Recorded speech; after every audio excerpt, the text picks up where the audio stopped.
श्री गणेशाय नमः। नमस्कार दोस्तों, अर्चना भक्ति में आपका स्वागत है।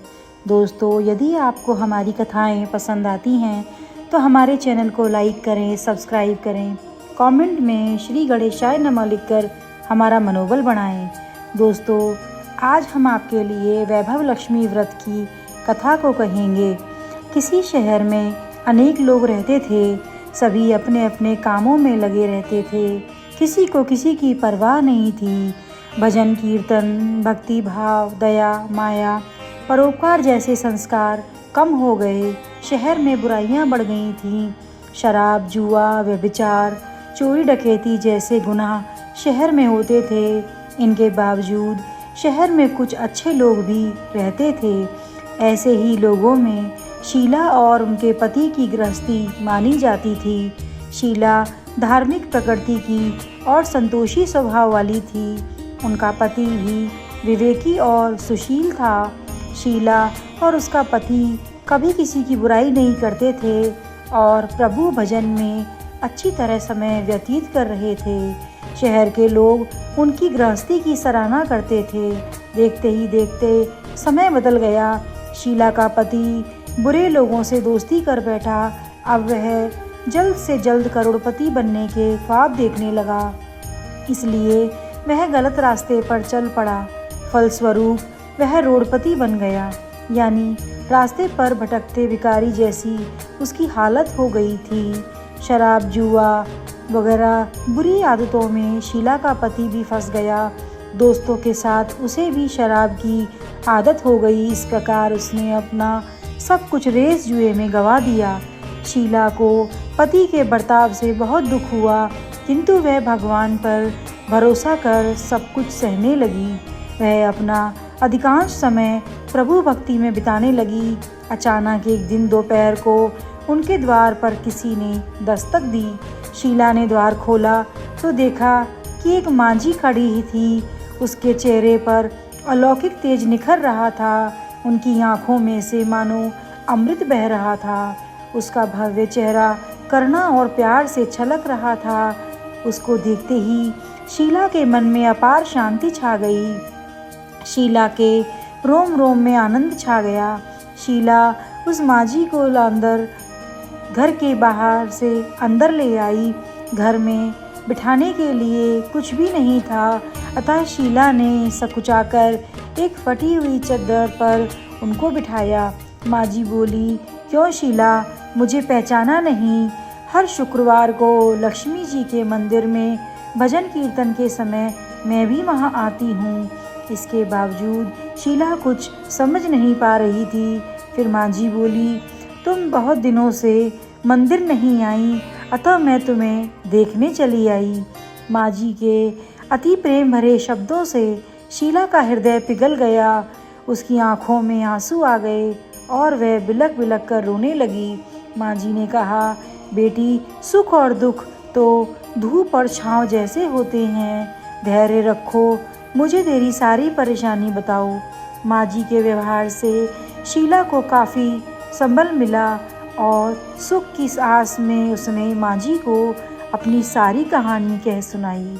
कहानी सुनकर मांझी ने कहा, कर्म की गति न्यारी होती है। हर इंसान को अपने कर्म भुगतने ही पड़ते हैं, इसलिए तू चिंता मत कर। अब तू कर्म भुगत चुकी है, अब तुम्हारे सुख के दिन अवश्य आएंगे। तू तो माँ लक्ष्मी जी की भक्त है। माँ लक्ष्मी जी तो प्रेम और करुणा की अवतार हैं। वे अपने भक्तों पर हमेशा ममता रखती हैं, इसलिए तू धैर्य रखकर माँ लक्ष्मी जी का व्रत कर। इससे सब कुछ ठीक हो जाएगा। शीला के पूछने पर मांझी ने उसे व्रत की सारी विधि बताई। मांझी ने कहा, बेटी, माँ लक्ष्मी जी का व्रत बहुत ही सरल है। उसे वरद लक्ष्मी व्रत या वैभव लक्ष्मी व्रत भी कहा जाता है। यह व्रत करने वाले की सब मनोकामनाएं पूर्ण होती हैं। वह सुख संपत्ति और यश प्राप्त करता है। शीला यह सुनकर आनंदित हो गई। शीला ने संकल्प करके आंखें खोली तो सामने कोई न था। वह विस्मित हो गई कि मांझी कहाँ गई। शीला को तत्काल यह समझते देर न लगी कि मांझी और कोई नहीं, साक्षात लक्ष्मी जी ही थीं। दूसरे दिन शुक्रवार था। सवेरे स्नान करके स्वच्छ कपड़े पहनकर शीला ने माँ जी द्वारा बताई विधि से पूरे मन से व्रत रखा। आखिरी में प्रसाद वितरण हुआ। यह प्रसाद पहले पति को खिलाया। प्रसाद खाते ही पति के स्वभाव में फर्क पड़ गया। उस दिन उसने शीला को मारा नहीं, सताया भी नहीं। शीला को बहुत आनंद हुआ। उनके मन में वैभव लक्ष्मी व्रत के लिए श्रद्धा बढ़ गई। शीला ने पूर्ण श्रद्धा पूर्वक भक्ति से 21 शुक्रवार तथा वैभव लक्ष्मी का व्रत किया। 21वें शुक्रवार को माँ जी के कहे मुताबिक उद्यापन विधि करके 7 स्त्रियों को वैभव लक्ष्मी व्रत की पुस्तकें उपहार में दी।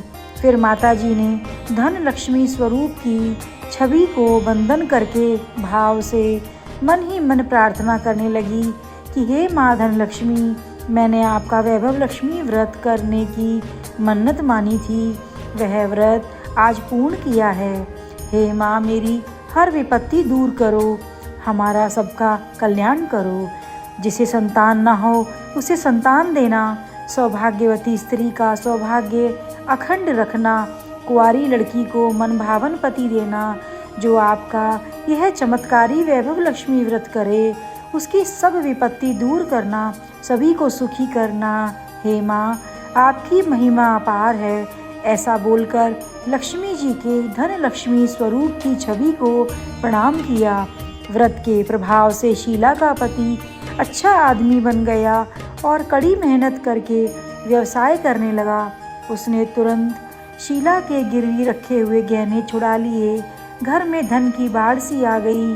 घर में पहले जैसी सुख शांति आ गई। वैभव लक्ष्मी व्रत का प्रभाव देखकर मोहल्ले की दूसरी स्त्रियां भी विधि पूर्वक वैभव लक्ष्मी व्रत करने लगीं।